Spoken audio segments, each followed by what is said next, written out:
Okay, so now we can start talking about the meditation, especially for beginners. And of course, meditation is learning how to relax your mind. And I like to use the word relax, not concentrate, because you already have enough work to do with your brain. Your brain has been so overworked that one day we're going to have royal commissions for abuse of brains. And I think many of you will be guilty of abusing your brain by thinking and worrying too much.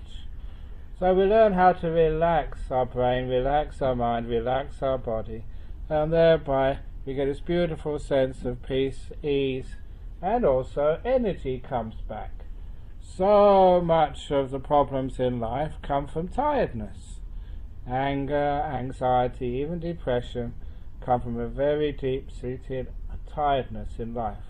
And just by letting the body and the mind relax, much of that tiredness, that exhaustion with life, tends to sort of vanish, and you recharge and get some wonderful results afterwards. But in order to relax the body and relax the mind, the biggest problem is the thinking. Always thinking about thinking, and thinking about thinking about thinking, and we just go so complex in our mind. So we learn how to find a way of relaxing our body and relaxing our mind. And a little simile which I've been using recently is just like a guitar string. If it's tight, it makes a high-pitched noise. If it's moderately tight, it makes a sort of a much lower noise. But if it's not tight at all, if it's not stressed, you can hit it, pluck it, and it makes no sound at all. And that is just like the human mind, the brain. If it's not stressed, things hit it, experiences, life, and it doesn't make any reverberating sounds. In other words, the thoughts just don't come up. The reason why we think so much and worry so much and are so anxious is because our brains are so tight, like a string which has been pulled so tight. And our job is to try and loosen that stress in the mind. Loosen the tightness of the string so it's nice and easy and things happen to it and it makes no sound. No more thoughts. The other simile, which is so similar, is looking at your mind, the inner world, like a lake.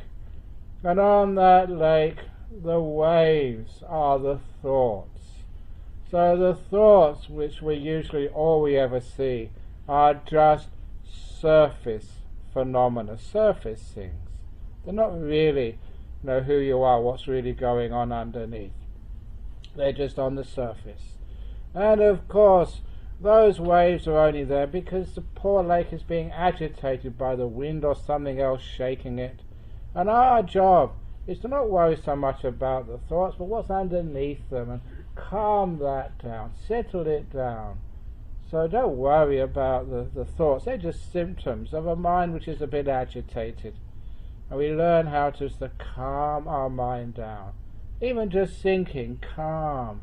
You can see underneath all of the worries and the memories, underneath all of that, the mind calms down and becomes peaceful. And when it becomes peaceful, all the thoughts tend to vanish.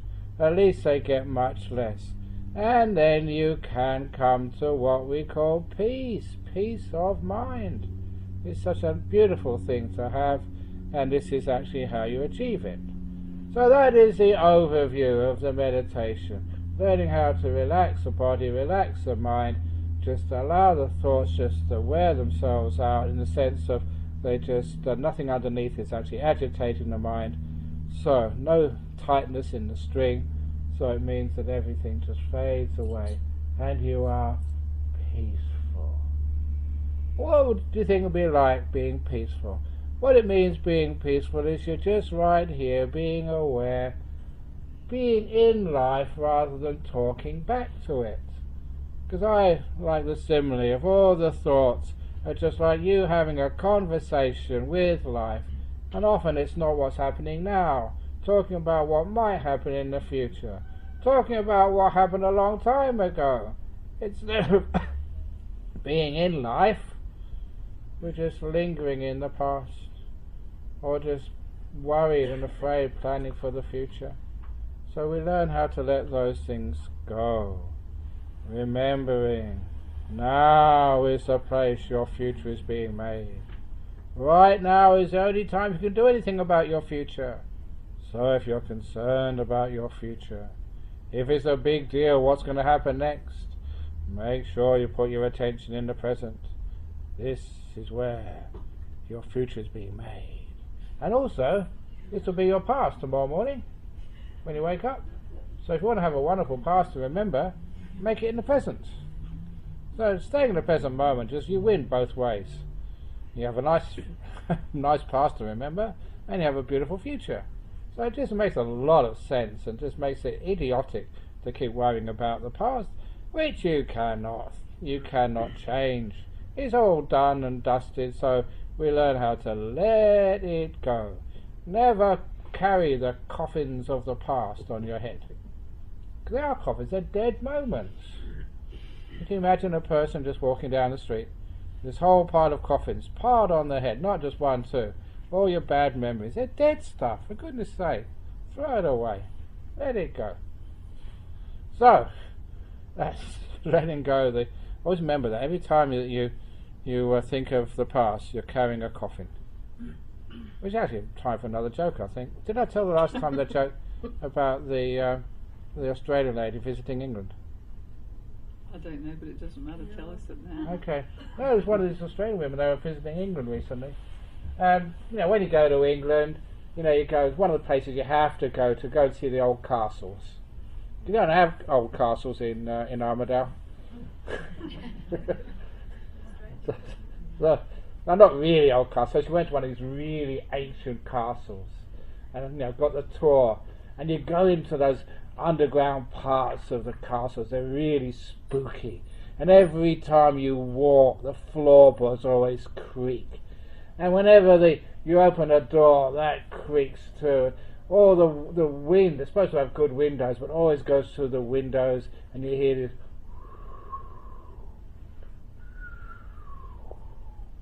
It gets really spooky and dark down there.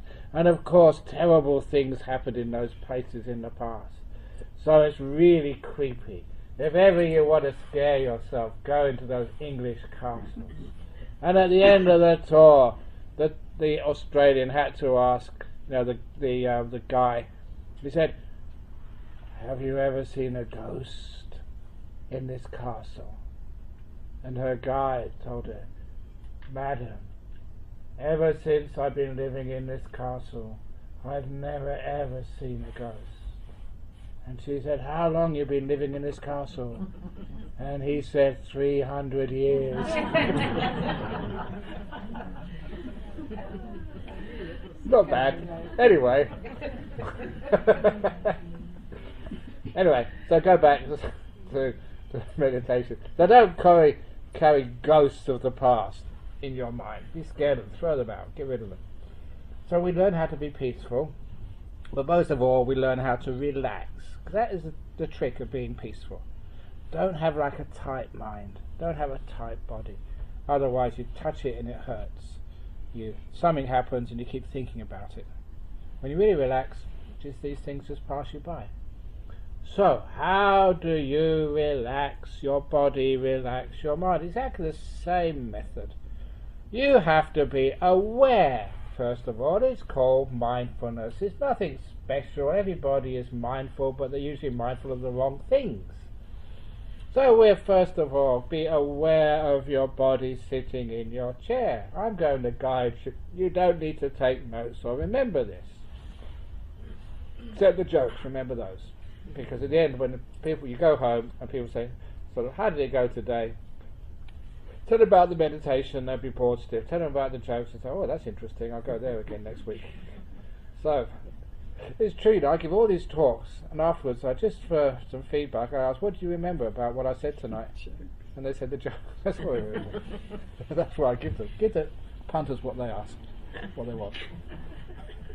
Anyway, go back to the mindfulness, being aware.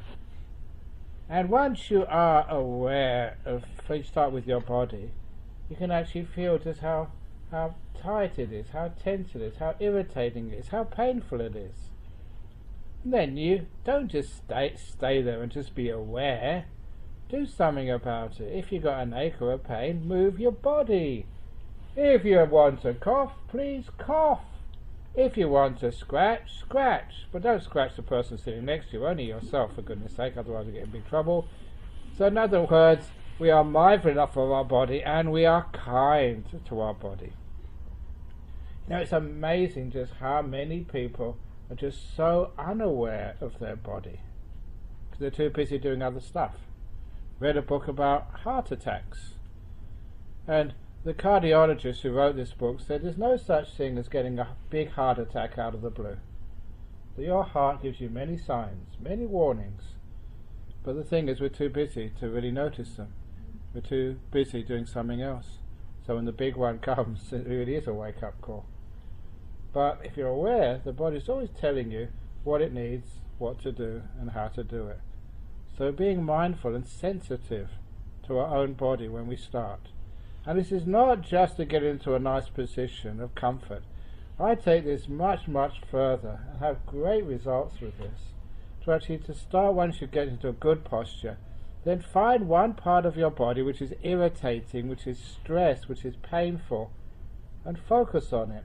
Zoom in on the part of the body which you can feel needs to be relaxed a bit more. It may be just like a thigh, it may be like a knee. And look, quite honestly, I've had incredible results with this. I keep telling people about one email which I got a few months ago from a lady in Eastern Europe who had chronic arthritis and had to take all these really heavy painkillers. And she sent me this email saying, thank you, I've been following this method for about 6 months, 8 months. Oh, that's all she did it for. And she doesn't need any more painkillers because her arthritis is totally gone. And that was amazing. When I read that email and said, thank you, Ajahn Brahm, to take away somebody's pain like that, constant 24-hour pain, the only way to deal with that is these really, really heavy painkillers, which have terrible side effects. It's wonderful. You can give someone that gift of a pain-free later part of their life. Amazing. I've had other really great results with this. So, what you do, you focus on a part of the body. You get to be aware of your own body. Feel it. Feel it as fully as you possibly can. Don't do this half-heartedly. Do it fully, really aware. Feel that part of the body. And once you can feel that part of the body, you can actually get some control over it. The mindfulness gives you feedback. So you can feel it, and then you can learn how to relax it. You know, it's exactly the same way that sports people learn how to use their body to a very, very high standard. Dancers, athletes, they've got to be so much aware of their body that they actually know exactly how to use it. For most of us, we're not much aware at all. But here you're aware of your part of your body, and you get this wonderful feedback, feeling it get tenser or feeling it relax. And how? What did you do to relax that part of the body? Or what causes it to be tighter, more irritating?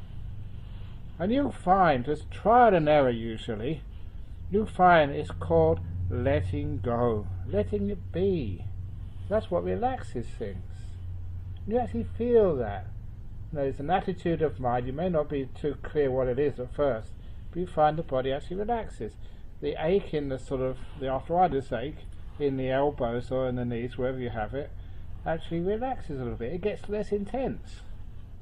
But if you worry about it, if you're anxious about it, if you try and get rid of it, it gets tighter and it gets more painful. So you get this feedback which teaches you little by little how to relax more and more and more and more and more. And when you learn this, by mindfulness giving you feedback, you know exactly how to take a part of the body and really relax it. So you've got an ache in the knee, and after 10 or 15 minutes the ache is totally gone. It's the food poisoning which I had a few years ago, totally gone in 20 minutes just by relaxing my guts. And an ache or an itch in the nose, I had to go on TV in Korea a few months ago and started sneezing the day, but it was minus 15 degrees, you can't expect much. Started sneezing, and so I'm going to go on TV in about half an hour just actually to meditate on my nose so it's totally stopped and there's no more sneezing. Stop the cold. So this is actually what you can do if you've got some control over your parts of your body, by being aware of that and learning how to let go, learning how to relax it and ease it. Just letting it go just allows the body usually to heal itself if there's any real main injuries there. The body is really amazing just the way it can look after itself if you give it the chance. It's the tightness, the tension, the squashing up, pulling and pushing, that's what causes so many sicknesses. So you learn how to relax the body until your body is so relaxed that, it's like you've been into a spa. Last week, that's actually almost where I was. I was teaching a retreat in a 5-star hotel on the beach in Thailand. Not a bad life being a monk. And all these people were there, and there's a spa available, and they went to the spa to get more relaxed on my meditation. So this actually really works. So you feel so beautifully relaxed in your body, and once your body is relaxed, then you do the same thing to your mental world, the emotional world. Your mind has got so many things pulling and pushing it, so much pressure on it. They're trying to live up to other people's expectations, or even up to your own expectations as well. So much pressure and stress on you. That's actually why you think so much. Your string is so tight. So you can imagine your mind, just try and imagine it, even visualize it as a string, how tight it is, and learn just how to just relax it. Stop pulling and pushing it. Stop worrying so much. Meditation, no one's going to test you. No one's going to criticize you. No one's going to praise you. No one's going to do anything. You can just be. No pressure on you to perform, to achieve, to do anything. Just be, for goodness sake. So, when there's no pressure on you, find the mind actually relaxes. You're letting it be. You're aware of your mind. What I call, just like in a car, you have all these dials on the front of the car. Say one is like the temperature of the engine. If it's too hot, you're going to be in big trouble. Too cold, I suppose you're always in trouble. I don't know engines so much, but it's too cold, also be in trouble. So you keep the dial right in the middle there, where it's supposed to be. So you can actually feel. A much better indicator is the speedometer. Too fast and you get pinged by the cops. Too slow and you get finger signs from the people behind you. So, and how you can see that speedometer, and of course you can feel from the pressure of your foot on the accelerator. Just too much, and the needle goes too far. Too little, the speed is not enough. So that gives you feedback. Every time you're pushing the pedal, you get feedback to make sure that needle's in the right place. That's exactly what we do, looking at the peace meter of our mind. To keep it really peaceful, we find out that what we need to do is just to let it be. Be kind. Open the door of your heart to this moment. Just be kind to yourself. Care for this moment. And then you find that all the stress, the inner stress, also disappears. And you also learn what it means to let go. To let things be. What's the difference between letting go and letting be? People keep asking me this. You let go of doing stuff, which means whatever's here right now, you let it be. Let go of changing, but just let this thing be, whatever it is. So you just become like an observer. You don't do anything. You sit here for a change. You sit here and really relax. Do you want to be lazy? No, some people think they're lazy. You don't know what laziness is. You need to be a monk, a meditator, to know what real laziness is. Can you just sit there and do nothing for an hour? A lot of people can't. They keep thinking and planning and worrying and remembering. That's still much work. So when you meditate, you can sit here and do absolutely nothing. Not even think. Just be. Not going anywhere, not planning anywhere. Be 100% lazy for half an hour. And then you relax. You come out afterwards and you feel like recharged. Ready to face the world, but with a state of peace instead of just this chronic exhaustion. So, that's what meditation is. So easy. You don't have to do anything. What could be more easy than doing nothing? You know, people just don't know how to be lazy anymore. Sometimes, and as a kid, you had this terrible word, the devil makes work for idle hands. That's a stupid saying. That is what caused most of the stress in the Western world. It's also, someone once said, the Protestant, they're not Protestants, those extreme Protestants, what they call the Calvinists. They said their biggest fear, the Calvinists' biggest fear, was that someone, somewhere, was happy. It was, actually. The Puritans. It's the Puritans. So anyway, look, learn how to relax, for goodness sake. That's one of the things you learn if ever you go to Asia. These in the old days, people could just hang out and chill out, just relax. These days, people always have to be doing something. So meditation is not doing something, okay? Meditation is the opposite. It's relaxing, just being. Not trying to get anywhere, but just to be where you already are. Okay? Okay. Anyway, we'll give it a try. Any questions? No, thank you. You ask questions afterwards. Okie dokie.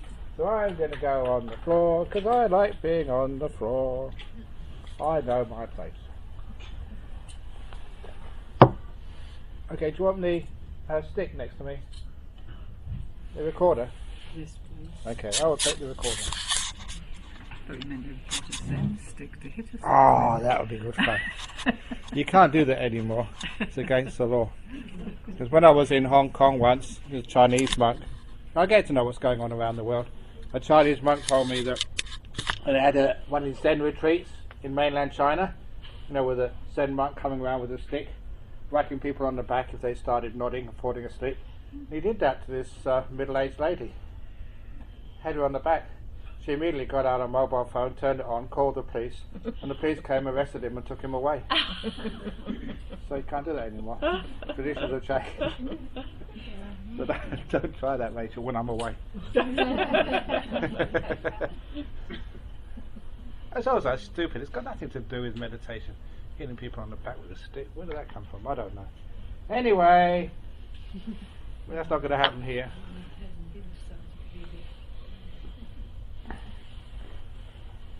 So, closing your eyes.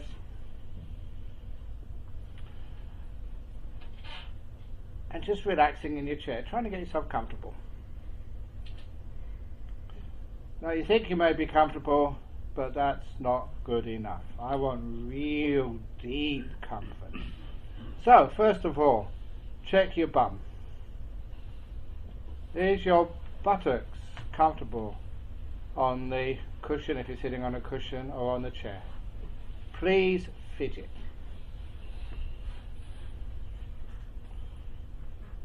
Is that better? If not, fidget some more. Until you can find the optimum position for your bottom. What you're doing, you're being mindful of the feeling, the comfort of your bottom, and you're moving around. That's kindness. You're not just assuming and just telling bottom, you look after yourself, I'm not caring for you. No, you're caring for that part of your body. So you're sitting comfortably. You're taking some time and effort and care. Next, your legs. Just be aware, mindful of your legs dangling over the end of the chair. Do they need to be pushed apart, brought together, the feet pushed a bit forward or tucked in? Are they comfortable? So again, you're aware of those feelings in your legs. You move them until you find the best position. Now you go to your back. How is your back? People have so many problems with their back, mostly because they're not aware of how their posture when they're at work or driving a car, or when they're working. That's where they get back injuries. So be aware just of that area called your back. How is it? You can stretch it, twist it around, move it, relax the shoulders. Get the back as comfortable as you can by moving it this way and that. And next you go to your arms and hands. People are always moving their arms and hands because they're never in a comfortable position. So you can put your hands in your lap, you can fold them, you can put them on your knees. You find the best position for you. Experiment, trial and error.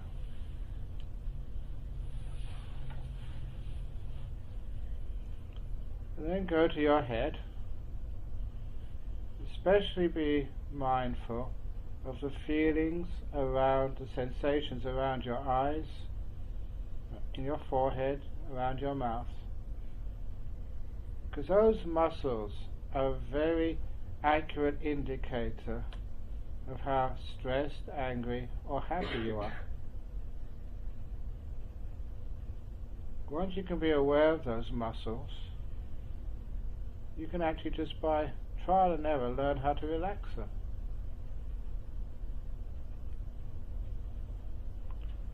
So you're relaxing the muscles around your eyes and around your mouth, in your head. So the whole face feels at ease. Don't just stop there. If you possibly can, be aware of the muscles around the mouth and see if you can put a little smile on your face. When you smile, everything becomes so much easier. When I was young, a long time ago, I used to do rowing as a sport. I do remember a coach once shouted at me. He said, you're making an ugly face. Smile. And as soon as I smiled, the oar was much easier to pull. It was amazing. So smile. If you can't make a smile, fake one.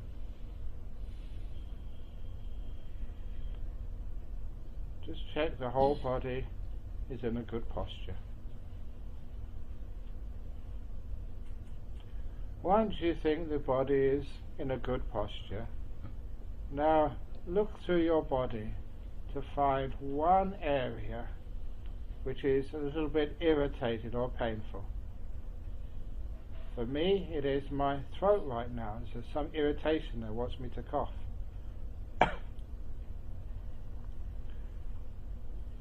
So I'm aware of that feeling, zooming in on it like Google Maps, filling all my mind as much as possible with that irritation. For you it may be in your guts, you may have irritable bowel syndrome, you may have some pain in your knees, or headache, migraine. Focus on that irritation or pain. And once you have your attention fully on that feeling, watch it change. Sometimes it gets worse, more painful, more tense. Sometimes it relaxes, it eases off. See if you can join the dots and see it. It's your attitude of mind, how you regard it. That is what relaxes those sensations, or that's what makes it worse. And soon, through the feedback given by mindfulness, you will be able to associate this thing we call letting be with relaxation, with easing of tightness and tensions in the body. If you have an irritation or a pain, again you can imagine it like a rope being pulled on both ends, being stretched, taut and tense. And then you imagine letting go of both ends, till the rope, the string becomes loose, with no stress, no tension in it at all. If you imagine that to an irritation in the body, you find the irritation gets less, just a tiny bit less. It's not going to disappear all in one go. It's going to be diminished, and then lessen some more, and then further reduced. Little by little, we take that one area of the body which is irritating and relax that irritation fully away. Using mindfulness and letting be.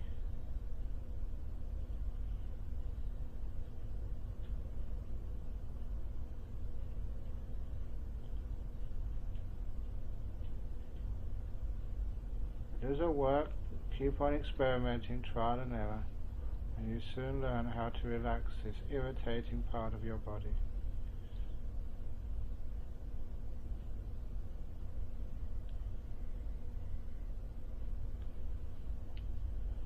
And as it gets less irritating, you get the payback. A little bit more peace and happiness and freedom. That encourages you to relax it even deeper. You find it works.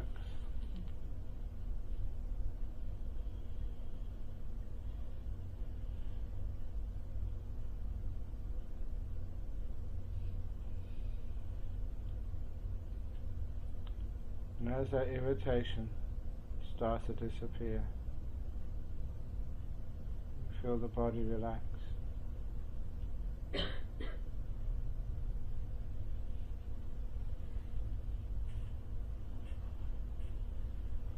Sometimes the irritation feels like you're pressing on it, squashing it, putting this pressure on this part of the body. Imagine taking all the pressure off, like part of the body being in a vice. You loosen the vice, so it's not pressing on your body anymore.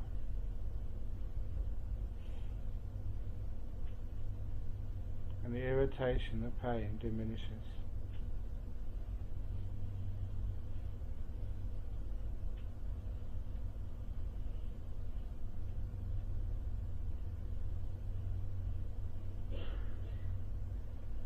I'm staying on my throat till it feels free.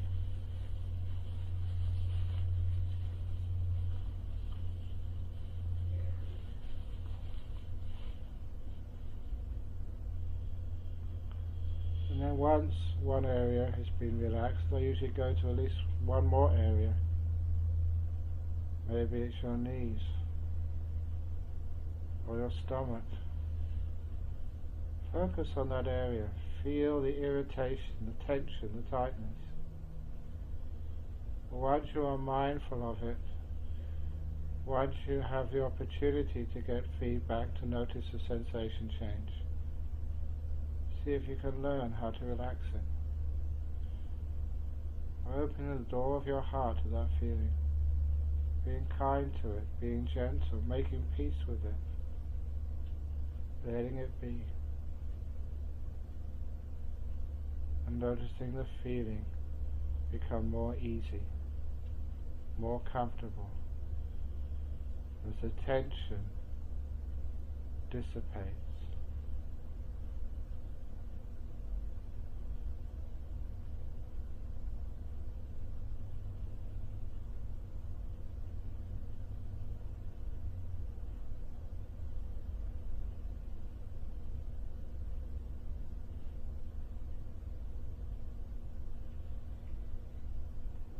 When I relax my body this way, not just irritations vanish, but my body starts to tingle with what I imagine would be the result if you did pay a lot of money and go to a spa, if you had a deep massage, or if you just was in a hot pool for an hour.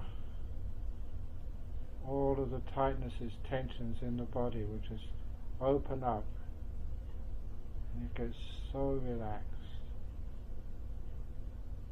That's the feeling I've got now. A body at ease, healthy.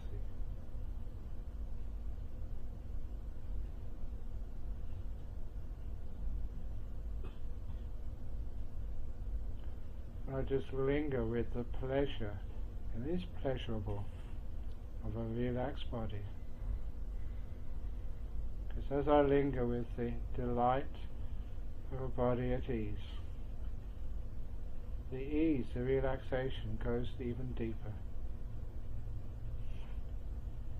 Noticing how pleasurable it is takes it to another level.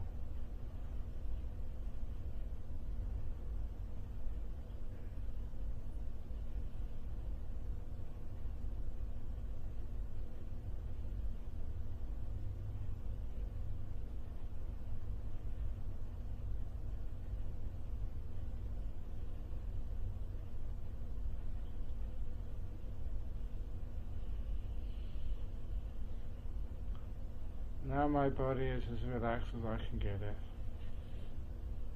I look at my mind, mindful of how peaceful I am, or how agitated I am. And that is the indicator which I put my attention on.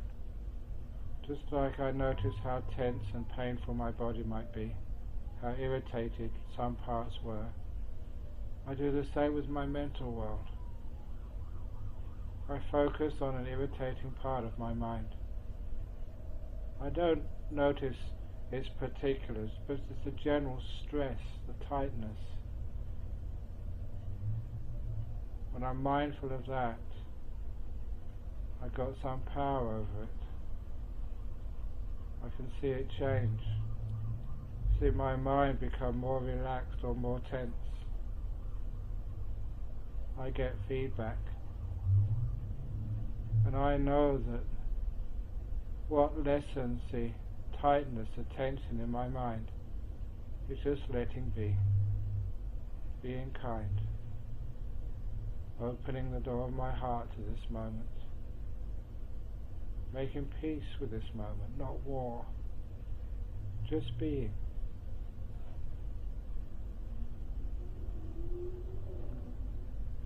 And I get feedback. Just like my body relaxed, so my mind relaxes. Not trying to do something, not trying to achieve things, just relaxing, just being.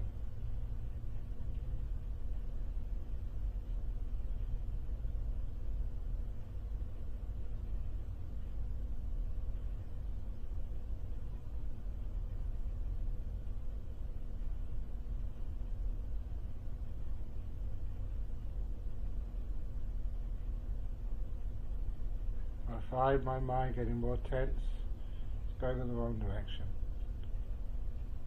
Change.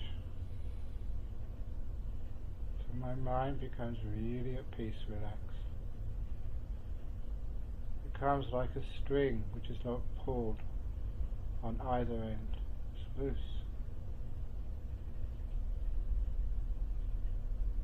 There's no pressure on it.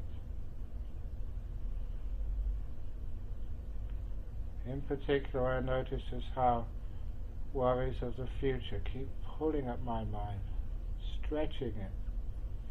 I let that one go. Now is where my future is being made. This is the only time I will ever have. If I get this right now, my future will be sweet.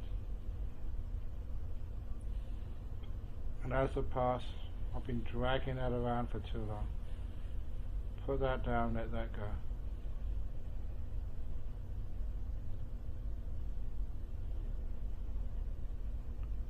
and my mind is relaxed. No pressure, no tightness, no heavy weights pressing on it.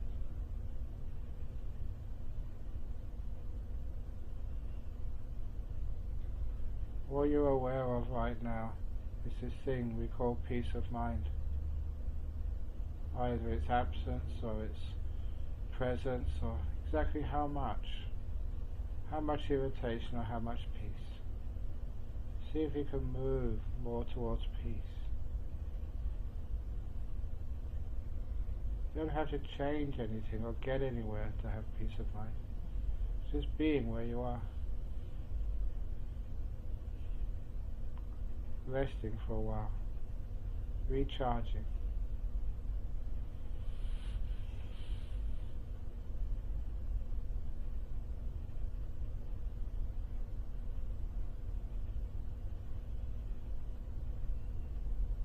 Keep on focusing on peace and how to make it stronger.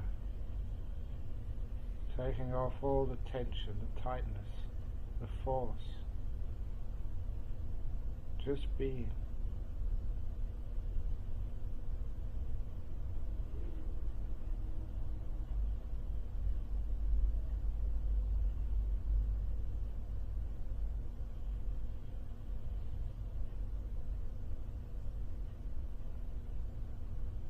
See what makes peace of mind stronger. That is letting go.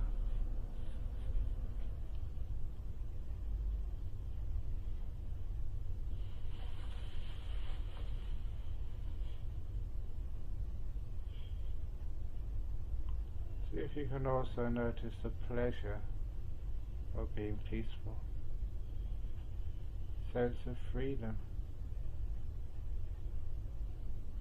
Just like you've been carrying heavy weights, you put them down, you're free of burdens. You've had all this work to do, and now you're on holiday, far from it all.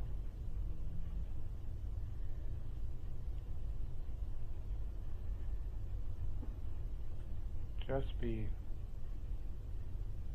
peace.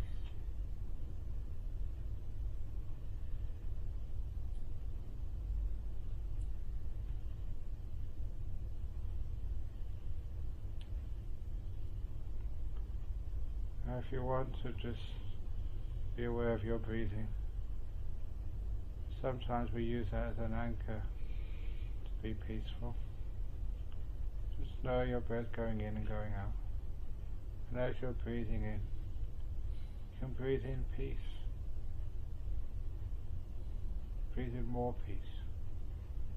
As you breathe out, let go. Whatever you need to let go of in your life, let it go little by little with every out-breath. Breathing in peace, health. Breathe out, let go. Just calm and peaceful.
Very close to the end of the meditation now. How peaceful are you? How relaxed is your body? How delightful is peace?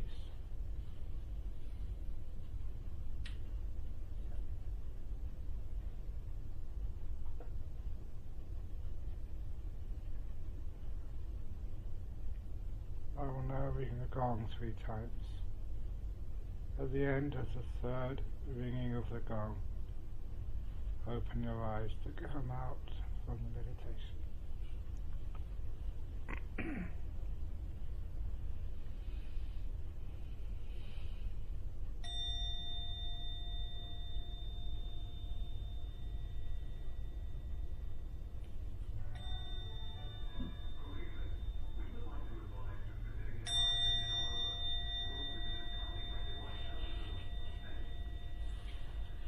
Very good.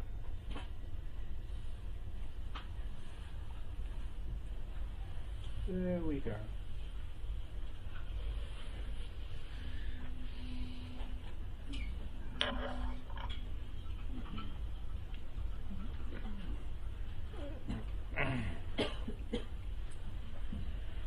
Ba-doo. 101. Is that okay today? Especially those first timers? Hopefully you felt nicely relaxed.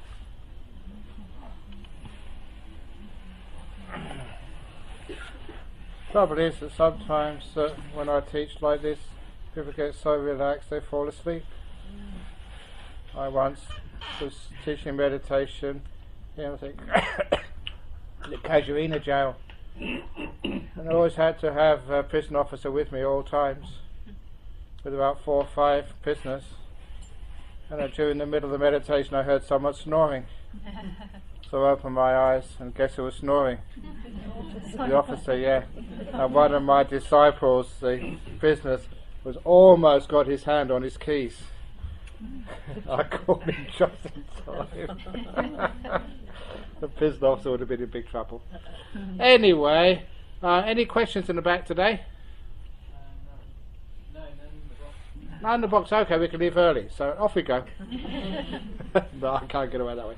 So what would you like me to talk about today? What about happy memories? Happy memories. That's a very nice thing to talk about, because how many of you, when you do remember stuff, you remember all the bad stuff? Yeah. No, not me. No, I decided a long time ago, if I'm going to remember anything, I'm just going to remember the beautiful times of life. Because there, actually, if you really look closely and fairly, the happy times, I'm saying this, I don't know what you've been through in your past, but the happy times are usually much more than the miserable times. But the miserable times are ones which we keep.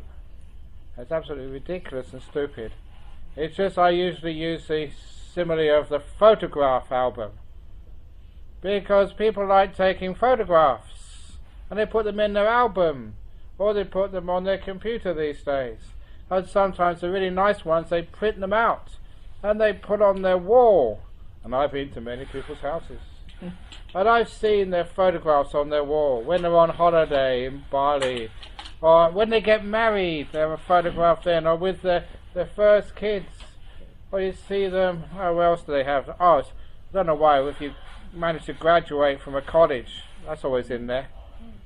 You see all the happy photographs on the wall. I've seen so many photographs of people's marriages on the wall. I've never yet seen a photograph of their divorce. I've seen the... Actually, no, yeah, we don't call it divorce anymore, you know. In Buddhism, we don't call it divorce. We call it recycling. So many people these days get recycled.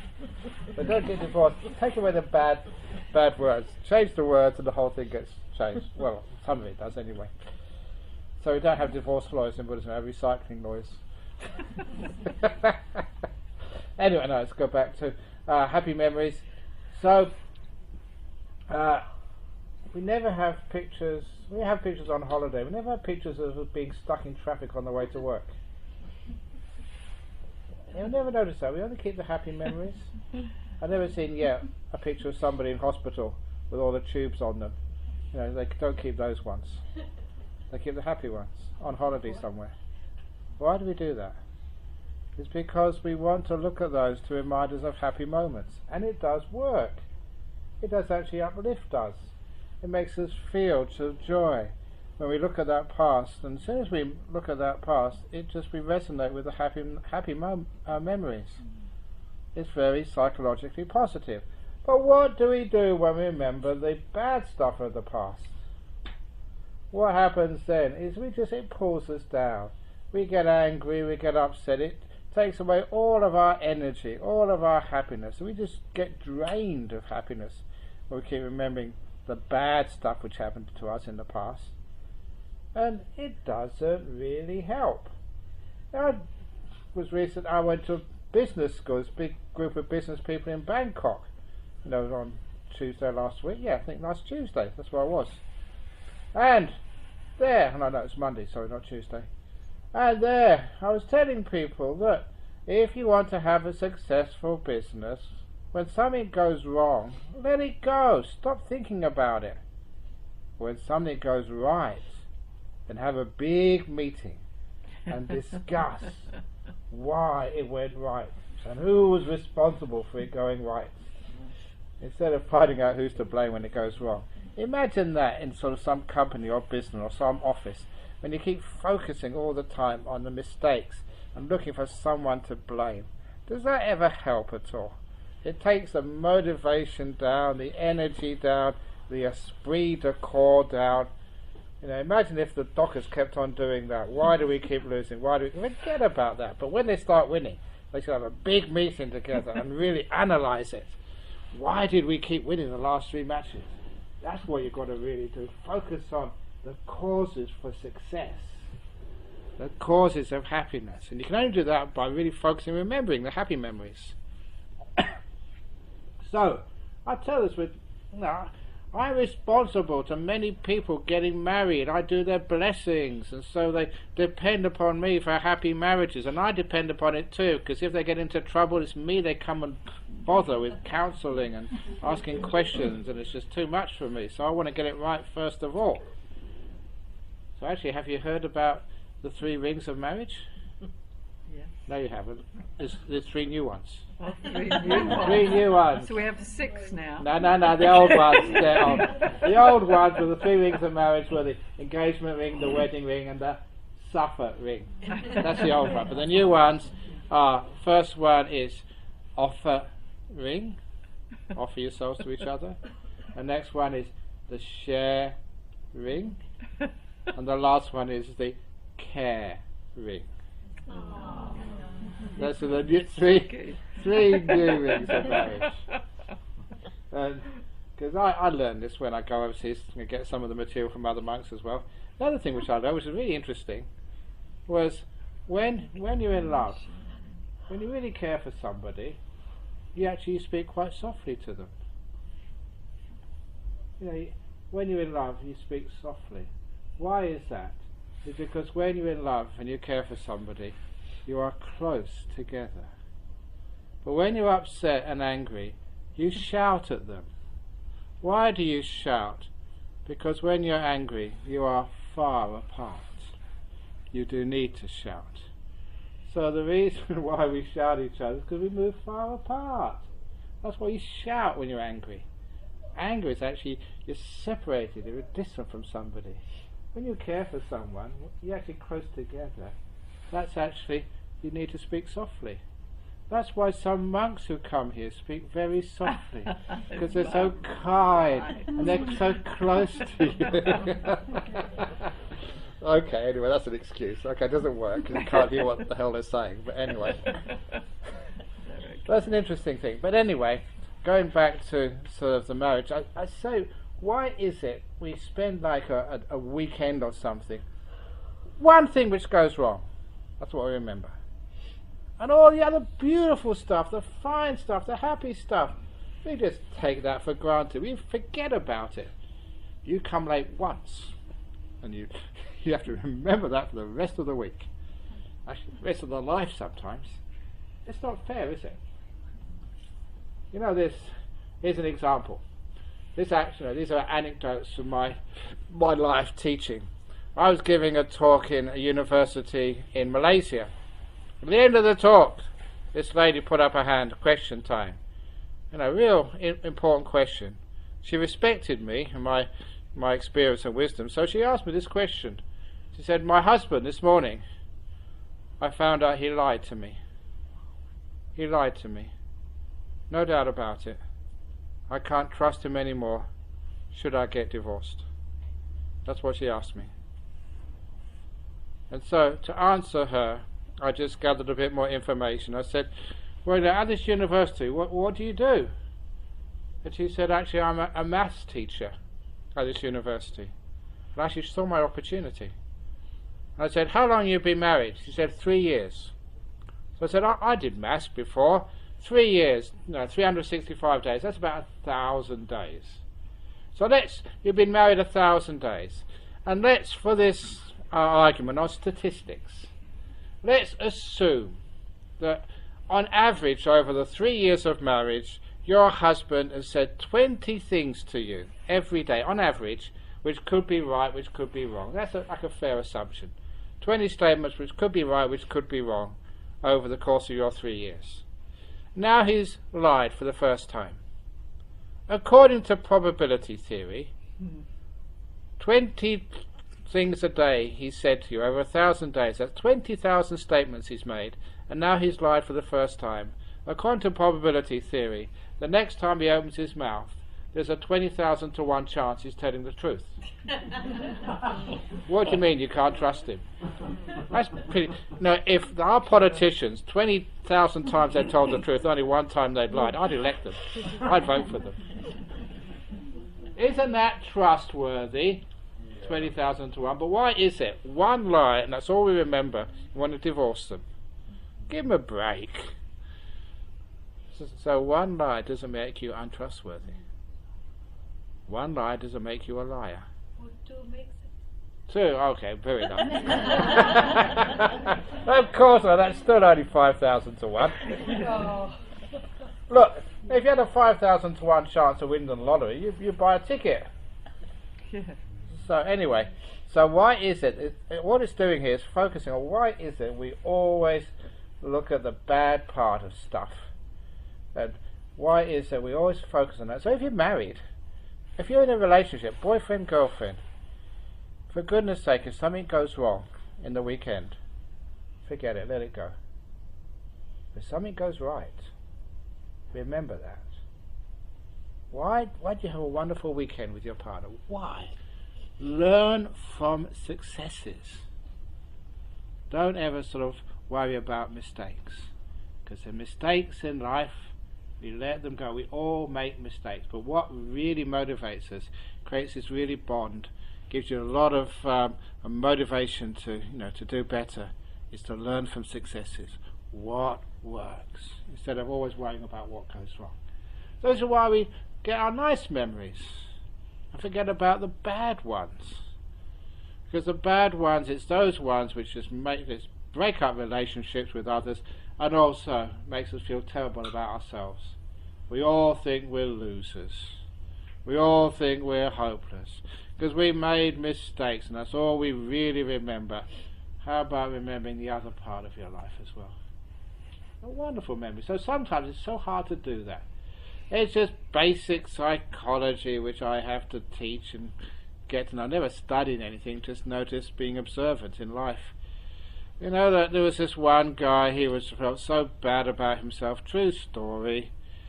And so I did the old trick of getting a piece of paper, line down the centre, put his name at the top, and on the left hand side of the line write all the things you've done wrong. All the reasons why you're a loser, a hopeless case, a stain on humanity, a disgrace to your species. Whatever it is. Write it down. He had no trouble doing that at all. He really wrote that down. In fact, there wasn't enough space. I had to write in the margins, between the sentences. And then I said, okay, once you filled that up, on the right hand side, all the things which you can be proud of, all the great good stuff you've done, all the wonderful happy things you've done for yourself and others. You know what he said? He said, there's nothing, can't do anything. So I said, come on, you must be able to think. I can't think of anything, nothing at all.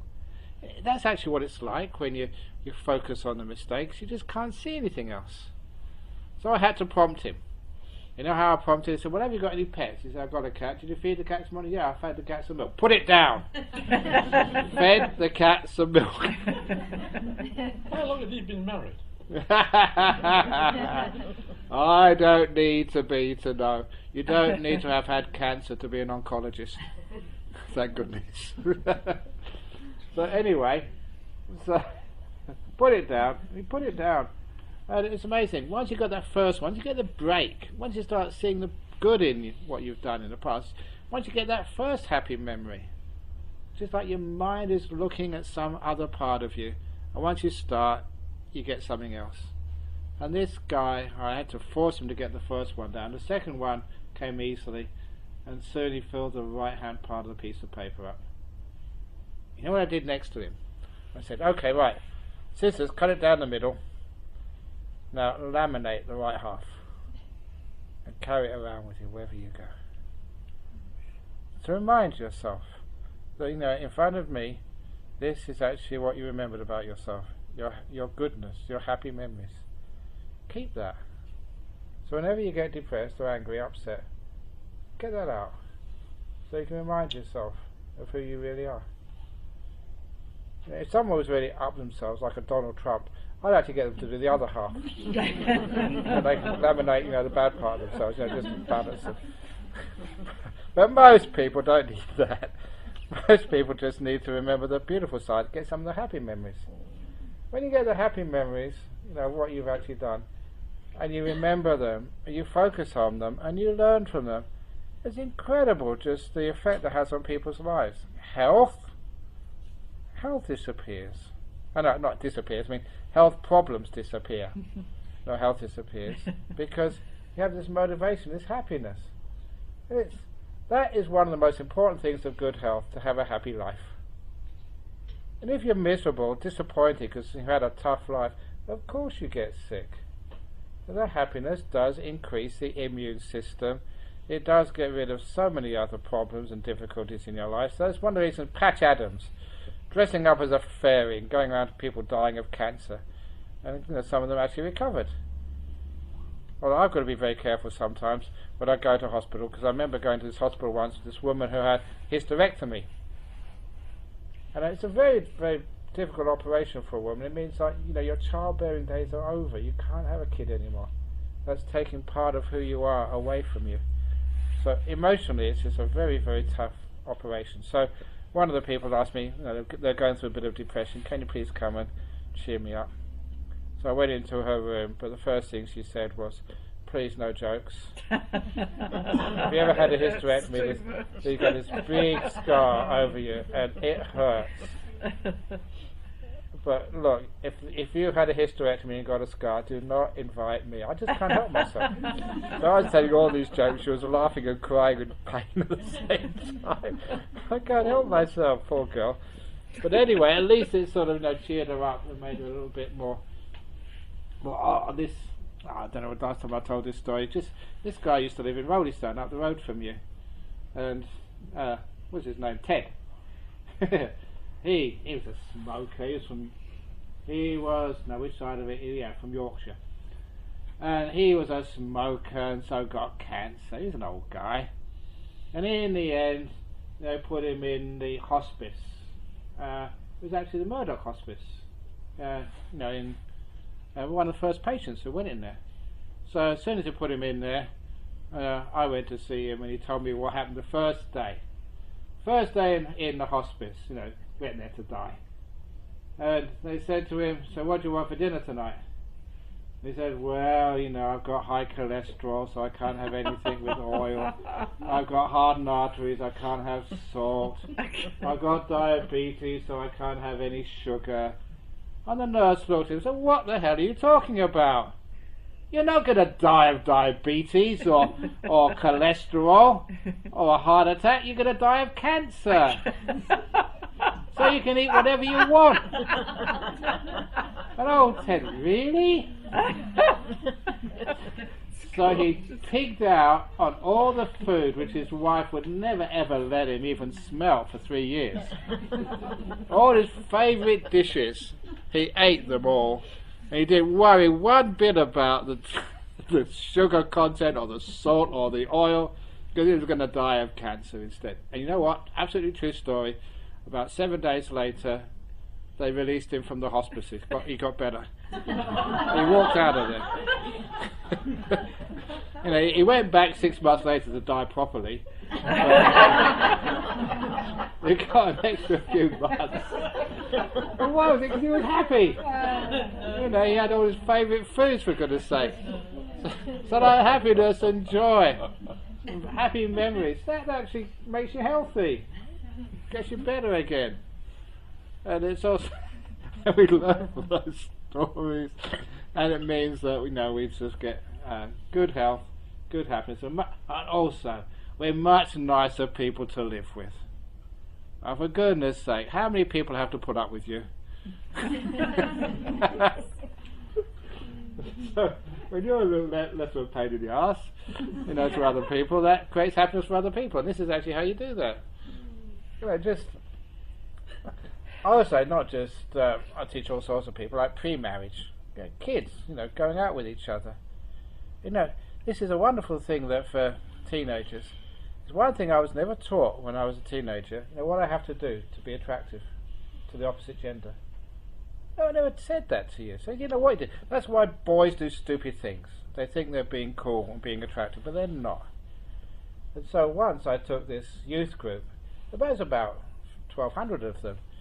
Okay, this happened to be in Malaysia. Split them up into the two genders, and I told the girls, okay, girls, what do you like in a boy? What do you find attractive? What type of boy would you like to go out with and have a relationship with? All the boys were really listening. They wanted to find out, from the source, from the horse's mouth, not so to speak. One of the things they always said, they like to be going out with someone who's kind and who's fun to be with. And they said they don't have to be tough, muscular with big abs. Those sorts of things happen. They help sometimes. They want someone who's kind, reliable, trustworthy, and fun to be with.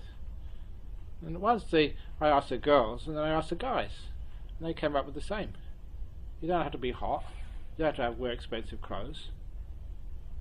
They want someone who's fun to be with, who's kind, trustworthy. Especially the fun to be with bit. Isn't that just what you'd love in a relationship? Just someone who's happy, because you need to be happy sometimes. And if you give that happiness to other people, and you only do that by remembering the good stuff. And all the bad memories of the past, I just let them go. Yeah, okay, that you do have stuff you have to deal with, but my old story, which you've heard so many times, but it is a cracker of a story. It is that the bad stuff which happens to you we call that dog shit. So it is just like you walk out of here, and before you get into your car, you tread in a pile of dog shit, and it gets all over your shoes. Everybody be looking at their shoes tonight. Yeah, okay, but it does happen, okay? It's happened to me before, it's happened to you. So what do you do? Now, after today, please never scrape it off your shoes. Always must take it home with you. Always, okay? And that's people's big mistake. That's stupid. Take it home with you. And when you get home, then you can scrape it off in the garden under your mango tree or apple tree, whatever you've got in your garden. Say your apple tree. And if you scrape off the dog shit under your apple tree, 1 year later, your apples will be juicier and sweeter than ever before. And you must always remember where that extra juice and sweetness came from. Where you're biting into that apple and the juice is just dripping down your cheek. You must remember that what I'm eating is dog shit. Transformed into juicy apple. And that's true. You can't deny that. That's where it comes from. And that is just how we understand. If there are any bad memories of the past, dig it in. And dig it in under your apple tree, which is your heart. Dig it in. And 1 year later, your heart will be sweeter, more wise, more compassionate than ever before. And when anybody says, "Oh, you're such a kind, wise person," Always give credit where credit's due. The dog shit of life may be like this.